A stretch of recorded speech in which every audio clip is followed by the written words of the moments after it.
雨上がりの空に不意に虹を見つけると幸せな気持ちになります。今夜は日々のさまざまな不安な出来事を忘れられるように、夜空に一瞬一瞬光り輝く希望の虹を花火で描いてみます。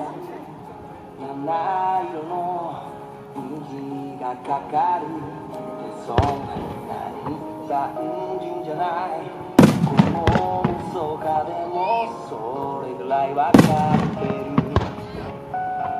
太陽の木材、心の中に忍ばせる。晴れた時ばっかじゃない。湿ったがくっついても腐らぬように。例えば100万回